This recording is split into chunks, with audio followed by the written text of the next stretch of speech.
नमस्कार, सिटी का देख रहे हैं आप। मैं हूं आपके साथ ओम पाटिल। तो देखिए, हरियाणा में प्रस्तावित निकाय चुनावों के बीच एक जो बड़ी खबर कांग्रेस संगठन को लेकर आई है, कांग्रेस के संगठन गठन को लेकर आई है, वो बड़ी जानकारी हम आपको देते हैं। तो देखिए, अब जो एक सूत्रों के हवाले से हमें जानकारी मिली है वो ये है कि कांग्रेस हाईकमान ने 3 लिस्ट को मंजूरी दे दी है और ये जो 3 सूचियां होने वाली हैं, इन्हीं के नेतृत्व में, इन्हीं की अगुवाई में निकाय चुनाव लड़ा जाएगा। हाईकमान तो बहुत बड़े लेवल पर है, लेकिन ये जो टीम तैयार की जाएगी, ये जो सूची तैयार की जा चुकी है और इस पर मंजूरी भी हाईकमान की मिल चुकी है। तो ऐसे में कहा यह जा रहा है सूत्रों के हवाले से कि ये 3 लिस्ट थी, इसमें जितने भी नेता होंगे, जिनके नाम होंगे, वो ही उनकी अगुवाई में निकाय चुनाव लड़ा जाएगा। एक एक चीज वो तैयार करेंगे। तो ऐसे में अब यह भी जानकारी आई है कि जब से ये खबर आई है तो हुड्डा गुट तो क्या, शैलजा गुट, सुरजेवाला गुट में भी हलचल है कि आखिर ये लिस्ट होने कैसी वाली है। क्योंकि जब से हरियाणा में संगठन लंबित पड़ा है तो उसकी सारी जिम्मेदारी हाईकमान ले रहे हैं, संज्ञान एक एक बात पर लिया जा रहा है और जो है केंद्र से नेता यहां पर, प्रभारी यहां पर भेजे गए हैं ताकि कोई भी गड़बड़ ना हो। तो ऐसे में ये जो सूची की खबर आई है कि जो अब ये भी खबर आई है कि अगले 2 से 3 दिन में ये जो सूची है वो पब्लिश कर दी जाएगी। कांग्रेस के प्रभारी दीपक बाबरिया और सह प्रभारी जितेंद्र बघेल इन सूची को जारी करेंगे। तो ऐसे में कहा जाए सूत्रों के हवाले से कि अब भारी बवाल होना फिर से संभव है कांग्रेस में ही, और दोबारा से हरियाणा में निकाय चुनावों के पहले और भारी बवाल की वजह सूची ही बनेगी। तो देखिए, डिटेल में हम आपको जानकारी दें तो जैसा कि मैंने आपको जानकारी दी है कि अगले 2 से 3 दिन में सूची जारी कर दी जाएगी। अब इसमें होगा क्या, अब ये लिस्ट जो जिला प्रभारियों की होगी, अब ये उदय भानवारी से डिफरेंट होने वाली, क्योंकि उदय भान ने जो जिला इंचार्ज की सूची जारी की थी उस पर दीपक बाबरिया ने रोक लगा दी थी, जिसके कारण जो है पहले से दोनों में जो रार थी वो और तगड़ी हो गई।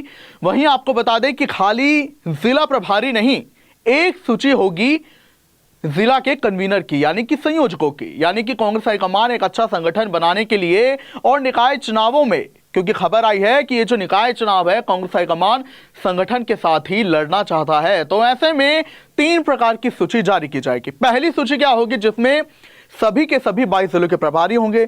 दूसरी सूची क्या होगी, जिसमें सभी के सभी 22 जिलों के संयोजक होंगे। तीसरी सूची में होगा क्या कि हरियाणा में साउथ और नॉर्थ जोन डिवाइड किया जाएगा, जो कि हो चुका है ऑलरेडी लिस्ट में, जिसमें कि 5-5 लोकसभा, 5 नॉर्थ की, 5 साउथ की।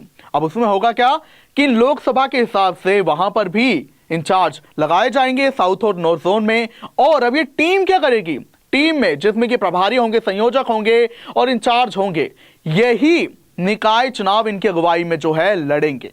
जी हां, तो जितने भी नगर पालिका, नगर परिषदों में 30 से ज्यादा निकायों में चुनाव होना है तो वो किनकी अगुवाई में लड़ा जाएगा, वो होगा इन प्रभारियों की, इन संयोजकों की अगुवाई में। वहीं आपको बता दें कि इसके अलावा बवाल इसलिए माना जा रहा है क्योंकि जहां दीपक बाबरिया को पहले यही कहा जाता था कि वो हुड्डा गुट से हैं, लेकिन जिस हिसाब से विधानसभा चुनावों में हार के बाद उदय भान, जो कि कांग्रेस के प्रदेश अध्यक्ष हैं, और दीपक बाबरिया, इन दोनों में ठन गई थी। दोनों ने एक दूसरे के खिलाफ जमकर बयानबाजी की थी और दीपक बाबरिया ने इस दौरान कई बड़े बयान भी हुड्डा गुट के खिलाफ दिए थे। हालांकि अब यह माना जा रहा है कि फिर से बवाल देखा जा सकता है निकाय चुनावों में, क्योंकि देखिए 10 साल से संगठन लंबित पड़ा है। 2 प्रदेशाध्यक्ष इस्तीफा दे चुके, जिसके बाद उदय भान को पौने 3 साल हो चुके अपना प्रदेशाध्यक्ष का कार्यभार संभालते हुए।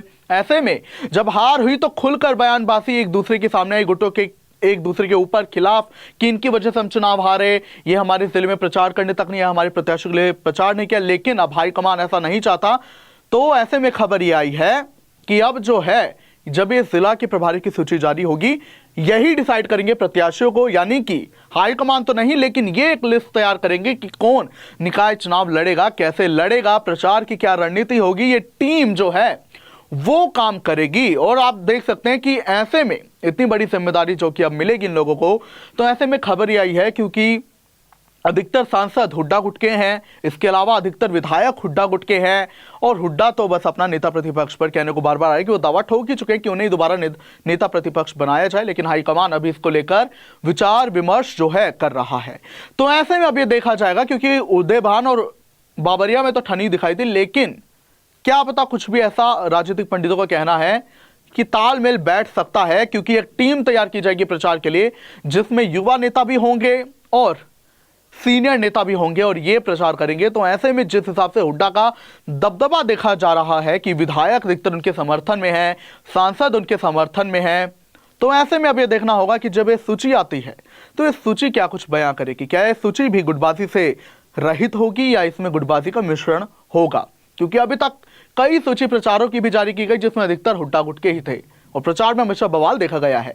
तो बहरहाल अब ये देखना होगा कि जब ये निकाय चुनाव आ रहे हैं, जो सूची जारी होगी जल्द, तो अभी देखना होगा कि अपने साथ बवाल लेकर आती है या एक अच्छा संगठन।